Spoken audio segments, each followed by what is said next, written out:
నమస్తే, ఎలా ఉన్నారు? సరే,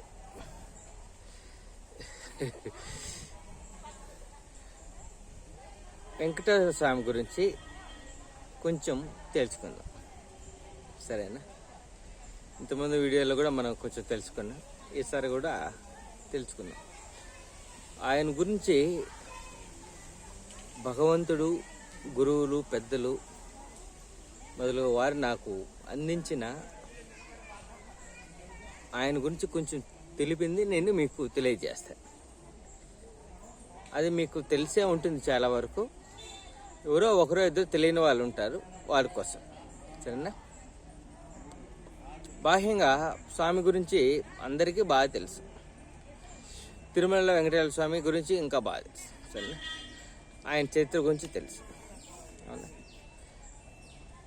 అతీతం, దానికన్నా గొప్పది ఇంకా ఏముంది? ఆయన అవతారం ఎందుకు వచ్చింది, తిరుమలలో ఎందుకు ఉన్నారు, ఆయన స్వరూపం, కిరీటము, 2 చేతులు, ఇట్లా ఓ చేయి ఇట్లా, ఓ చేయి కిందకి ఉండడం, ఏమి అవన్నీ రకరకాలుగా మనం చూస్తాం. ఆయన ఆభరణాలు, ఆయన భక్తుల చరిత్రలు అవన్నీ మనకు తెలుసు. ఇది కొంచెం పెద్దగా ఉంటుంది వీడియో, కొంచెం ఒక 10 నిమిషాలు 20 నిమిషాలు ఉండొచ్చు అనుకుంటున్నాను. కొంచెం తెలుసుకుందాం, ఓపికగా చూడండి. ఆయన వెంకటేశ్వర స్వామి అంటే విష్ణుమూర్తి అని అంటారు. అవునా? చాలామంది అట్లే అనుకుంటారు. దశావతారాల్లో వెంకటేశ్వర స్వామి అవతారం ఉండదు. దశావతారాలు విష్ణుమూర్తివే, కానీ ఈ దశావతారాలు వెంకటేశ్వర స్వామి ఉండరు. ఇంకా చాలా రహస్యాలు ఉన్నాయి. ఆయన సర్వాంతర్యామి, ఆయన పరబ్రహ్మం. ఆయన లోపల ఏమేమి ఉంటాయి, ఆయన ఏమిటి అనేది కొంచెం తెలియజేస్తుంది. ఆయన తత్వము ఏమని కొంచెం నాకు తెలిసిన కాడికి. అనంతం ఆయన గురించి తెలుసుకోవాలంటే, ఆయన తెలుసుకుంటే సర్వము తెలుసుకున్నట్టే. ఆయన లోపల ఉన్నది విష్ణువు, ఈశ్వరుడు, బ్రహ్మ. ఆయన కదా విష్ణువు అంటూ, ముగ్గురు ఆయనే పరబ్రహ్మ. ఆ పరబ్రహ్మ లోపలే విశ్వమంతా ఉంది. విశ్వం ఆయనే విశ్వం. అందుకే ఈ విశ్వంలో ఉన్న రాసులు, నక్షత్రాలు, నవగ్రహాలు ఇవి వాటి పని అవే చేస్తూ ఉంటాయి టయానికి. అవి ఒక గ్రహం దగ్గర రావడం కానీ, దూరం రావడం కానీ, కొట్టుకోవడం కానీ, పడిపోవడం కానీ ఇదంతా ఏమీ ఉండదు. ఉదాహరణ భూమి చూసుకోండి, అది ఒకే స్పీడ్లో తిరుగుతూనే ఉంటుంది 24 గంటలు. ఒక రోజుకి ఎంత స్పీడ్లో తిరగాలో ప్రతి క్షణము అదే స్పీడ్లో తిరుగుతుంది. తన కక్ష 365 రోజుల్లో తన కక్షలోనే అది తిరుగుతుంది. చంద్రుడు కూడా అంతే. సూర్యుడు కూడా ఆనాటి నుంచి ఈనాటి వరకు, కొన్ని కోట్ల సంవత్సరాల నుంచి కూడా ఈనాటి వరకు సూర్య భగవానుడు సేమ్ టెంపరేచర్ కలిగి ఉన్నారు. ఈ కక్షలు ఆకర్షణ వికర్షణ అనేది సేమ్ మెయింటైన్ జరుగుతుంది. జారిపోవడం లేదు, ఎక్కడికో పడిపోవడం లేదు, ఎక్కడికో వెళ్ళిపోవడం లేదు. దీన్నంతటిని, ఈ విశ్వాన్నంతటిని తన లోపల పెట్టుకొని ఉన్నాడు. మనకు 3,000,000 దేవతలు ఎలా మనం అనుకుంటున్నామో, మన శరీరములో లక్షల కణాలు ఉన్నాయి, ఎన్నో కణాలు ఉన్నాయి. అవునా? ఆర్గాన్స్ ఉన్నాయి. అలానే ఈ విశ్వంలో కూడా, ఆయనలో కూడా రకరకాల దేవతలు ఉన్నారు. అది మనం అర్థం చేసుకోండి. 3,000,000 దేవతలు, సకల దేవతలు ఆయనలో ఉన్నారు. లక్ష్మీనారాయణుడు, శివపార్వతులు, బ్రహ్మాది సరస్వతులు, సూర్యచంద్రులు, నవగ్రహాలు, పంచభూతాలు, దిక్పాలకులు. దిక్పాలకులు అంటే దిక్కులు. ఎంత దిక్కు, ఇప్పుడు తూర్పు అనుకోండి, ఎంత నువ్వు ఎస్టిమేషన్ వేసుకుంటే, ఎంత లెంత్ తూర్పు ఉంది అని నువ్వు అనుకుంటావు, ఆ తూర్పు అంత దూరం ఆయన లోపలనే ఉంటుంది. అంటే నువ్వు అనుకున్న దానికన్నా ఎక్కువ ఆయన ఉంటారు. నువ్వు ఈ విశ్వము ఇంత ఉంటుందని మీరు ఒక లెక్క వేసుకుంటే ఆ విశ్వము ఆయన లోపలనే ఉంటుంది. అర్థమవుతుందా? వెంకటేశ్వరుడు అంటే ఇంకా ఏముందంటే అశ్విని దేవతలు ఆయనలోనే ఉన్నారు, చికిత్సా దేవతలు, ఋషులు ఆయనలోనే, మునులు ఆయనలోనే ఉన్నారు, ఇంద్రుడు ఆయనలోనే ఉన్నారు, నవగ్రహ దేవతలు, పంచభూత దేవతలు, సకల ప్రకృతి దేవతలు. భూమి ఆయనలో ఉన్నప్పుడు భూమి పైన ఉన్న ప్రకృతి కూడా ఆయనలోనే ఉంటుంది, భూమాత ఆయనలోనే ఉంటుంది, నవగ్రహాలు అన్నప్పుడు. మామూలు గ్రహాలు తీసుకుంటే గ్రహాలు వేరు, నవగ్రహాలు భూమాత ఉండరు. అది మీకు అందరికీ తెలుసో తెలియదు. సరేనా? భూమి బదులు చంద్రుడు ఉంటారు అక్కడ. సరే, కొంచెం ఇటు అటుగా ఉంటుంది నా మాటల్లో అన్ని, కొంచెం మీకు తేడా కూడా అనిపిస్తుంది. ఏంది బా ఇట్లా అట్లా కొంచెం అర్థం చేసుకుంటే మీకు బాగా ఉంటుంది. ఇంకా అతనిలోనే ఋషులు అని మనం చెప్పుకున్నాం, ఇంద్రులు అన్ని, ప్రకృతి, చెట్లు, పుట్టలు, పాములు, పురుగులు, జంతువులు, క్రూరమృగాలు ఆయనలోనే ఉంటాయి, రాక్షసులు, దేవతలు. అవి కంటికి కనిపించే ప్రాణులు, కంటికి కనిపించిన ప్రాణులు కూడా ఆయనలోనే ఉంటాయి. అర్థమైందా? కంటికి కనిపించిన ప్రాణులు లేవని మీరు అనుకుంటున్నారేమో, ఉన్నాయి. సరేనా? అట్లే జీవులు ఆయనలోనే ఉంటాయి. జీవులు ఆయనలోంచే బయటకు వస్తున్నాయి, ఆయనలోంచే జీవులు వెళ్ళిపోతా ఉన్నాయి. ఒక మనిషి శరీరాన్ని వదిలేశారు, ఒక జీవి శరీరాన్ని వదిలేసింది, ఎక్కడికి పోతుంది? ఎక్కడో అనుకుంటారు మీరు, ఎక్కడెక్కడో లోకాలని. ఆ లోకాలు, ముల్లోకాలు ఆయనలోనే ఉన్నాయి. ఇప్పుడు మీరు, నేను అంతా ఎక్కడున్నాం? ఆయనలోనే ఉన్నాం. ఆయనలోనే మనం మూవ్ అవుతా ఉన్నాం, కదులుతా ఉన్నాం, చెల్లుస్తూ ఉన్నాం. ఆయన మనం చూడడం లేదులే అనుకుంటున్నాం, కానీ ప్రతి ఒక్కటి ఆయన చూస్తూనే ఉంటాడు. సీసీ కెమెరా ఏం చేస్తుందో తెలుసా? ఫిజికల్ బాడీ ఏం చేస్తుందో అనేది రికార్డ్ చేస్తుంది. ఈ కెమెరా ఏం చేస్తుందో తెలుసా? పైనే కాదు, లోపల కూడా ఏమేమి ఆలోచన చేస్తున్నాడు అనేది తెలియజేస్తుంది. లోపల ఉన్నటువంటి ఆర్గాన్స్ను ఆ భగవంతుడే పని చేస్తున్నాడు. మీకు ఆ విషయం తెలుసా? మీ హార్ట్ మీరు పుట్టినప్పటి నుంచి కొట్టుకుంటూనే ఉంటుంది, కిడ్నీస్ పనిచేస్తూనే ఉంటాయి, లివర్ పనిచేస్తూనే ఉంటుంది, సర్వము మన సిస్టంలో అన్ని పనిచేస్తుంది. దానికి కారణం ఎవరు? ఆయనే. వెంకటేశ్వర స్వామి లోపల శ్రీదేవి, భూదేవి మాత్రమే ఉన్నారనుకుంటున్నా చాలామంది. ఆయన లోపల సర్వము ఉంది. లక్ష్మీదేవి హృదయంలోనే ఉంది అనుకుంటారు చాలామంది. ఇక్కడ వెంకటేశ్వర స్వామి కొన్ని చోట్ల, ఒక చోట శ్రీదేవి, భూదేవిని ఇక్కడ హృదయాలలో పెట్టుంటారు అని. కానీ శ్రీదేవి ఆయన అణువులోనూ ఉంది, భూదేవి కూడా అంతే. వీళ్ళల్లో కూడా నారాయణుడు, వెంకటేశ్వర స్వామి వాళ్ళలో కూడా అణువున ఉన్నారు. మనం ఫిజికల్గా వేరే వేరుగా చూస్తాం, కానీ అక్కడ ఉన్నదంతా ఒక్కటే అనేది తెలుసుకోవాలి. లక్ష్మీనారాయణలో మనం వేరువేరుగా చూస్తాం, కానీ వాళ్ళిద్దరూ ఒకటి అనేది మనం చాలామంది గ్రహించడం లేదు. అంత పని ఎందుకు? మీరు, నేను, భగవంతుడు వేరువేరుగానే ఉన్నామని చూస్తాం, కానీ ఈ ముగ్గురు ఒకటి అనేది, భగవంతుడు, మీరు, నేను ముగ్గురు ఒకటే అనేది మనం తెలుసుకోలేకున్నాం. చాలామందికి తెలుసుకోలేరు కూడా.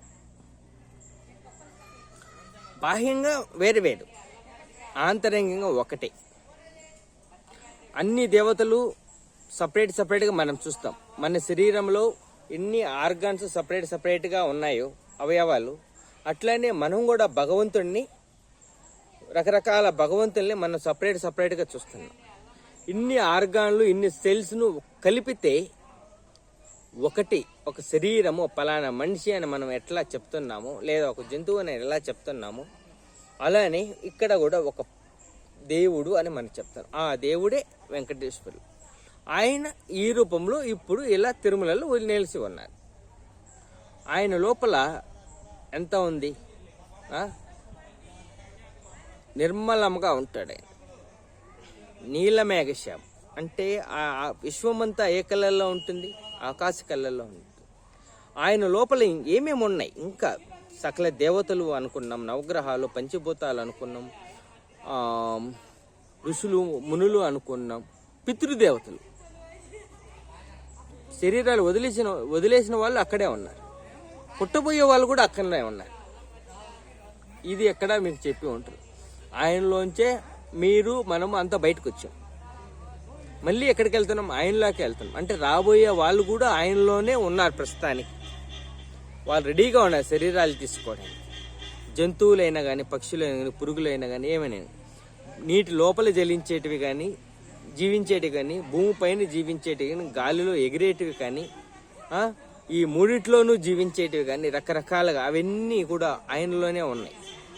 నేను చెప్పేది మీకు సుత్తి అనిపించవచ్చు, కానీ ఇంకా చాలా ఉన్నాయి. ఆయనలోనే సకల సంపదలు ఉన్నాయి. వజ్ర వైడూర్యాలు ఆయనలోనే ఉన్నాయి. ఆయనలోనే గణేష్ స్వామి, విఘ్నాలను తొలగించే శక్తి ఆయనలోనే ఉంది. మనం లక్ష్మి అనుకుంటున్నాం. లక్ష్మి అంటే సంపదే అనుకుంటున్నాం. సంపద అంటే ఓన్లీ డబ్బులే, బంగారము అనుకుంటున్నాం. కానీ ఆనందం ఒక సంపద, ఆరోగ్యం ఒక సంపద, మంచి స్నేహితులు ఒక సంపద, జీవిత భాగస్వామి ఒక సంపద, మంచి బిడ్డలు ఒక సంపద, తల్లిదండ్రులు ఒక సంపద, ఉద్యోగం ఒక సంపద. ఇట్లా తీసుకుంటా పోతే బతుకుదెరువు ఒక సంపద, అదే ఉద్యోగము, ఉపాధి, అన్నీ అక్కడ కనిపించి సహాయం చేసే వాళ్ళు కూడా సంపదే. ఎన్నో చూసుకుంటూ పోతే సంపద, ఇండ్లు సంపద, వాహనాల సంపద, ఫిజికల్గానే కాదు, ఇట్లా కూడా ఎన్నో రకాలుగా సంపదలు. భూమి సంపద, భూమిపైన ఇండ్లు సంపద, భూమి లోపల ఖనిజాలు సంపద, అందులోనూ బంగారము, వజ్ర వైడూర్యాలు సంపద. ఇటు భూదేవిగా తీసుకుంటే, ఇటు లక్ష్మీదేవిగా తీసుకుంటే చూడు, రెండు కంపేర్ చేసుకుంటే రెండు లక్ష్మీలే. అర్థమవుతుందా?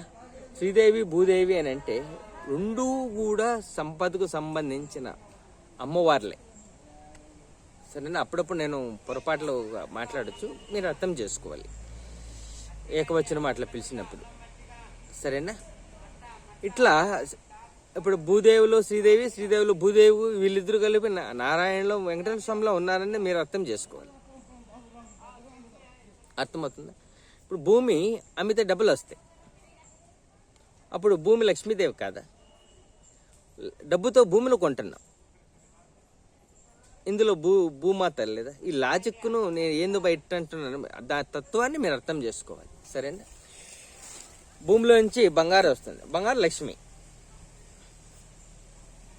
నోట్లు చెక్కలోంచి, అది చెట్లలోంచి రకరకాల ప్రాసెసింగ్ చేసి నోటుని తయారు చేస్తారు, కెమికల్స్ అంతా వేసి. అది ప్రకృతి నుంచి వచ్చింది, భూమి నుంచి వచ్చింది. మనం తినే ఆహారం.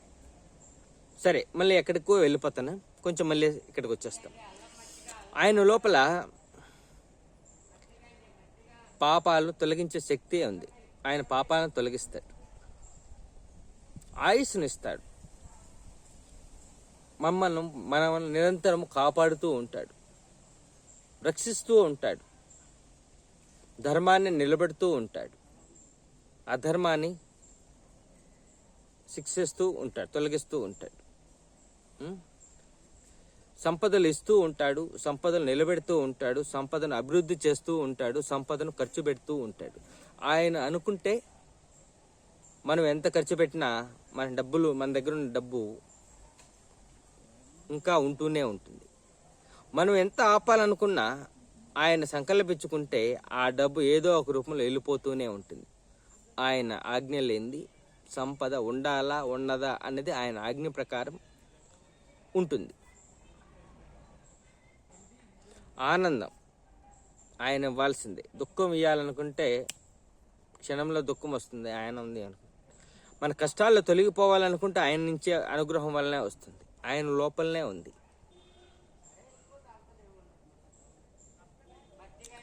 నిత్యము నిర్మలముగా ఉండాలంటే ఆయన నిత్య నిర్మలంగా ఉంటాడు. ఇట్లా చెప్పుకుంటా పోతే ఆయన లోపల ఎన్నెన్నో వేదాలు ఆయన లోపలనే ఉన్నాయి, ఉపనిషత్తులు ఆయన లోపలనే ఉన్నాయి. రకరకాల పురాణాలు అన్నీ ఆయనలోనే ఉన్నాయి. ఆయన నుంచే మనకు వెలువడుతూ ఉన్నాయి.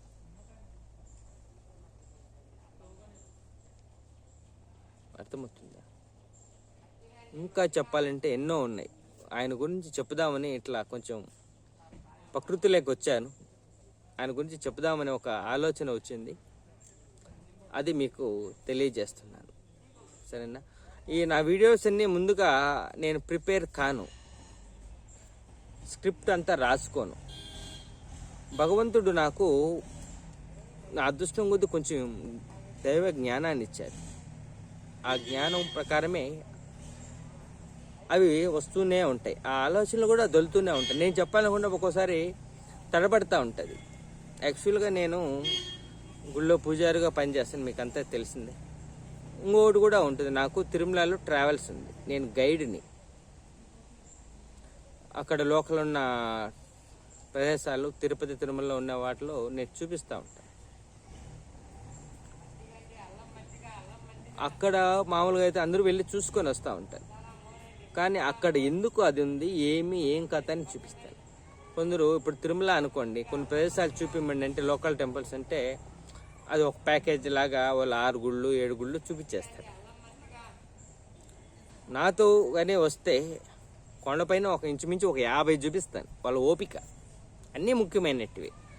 వాటి గురించి కూడా తెలియజేస్తాను, అందులోని రహస్యాలు తెలియజేస్తాను.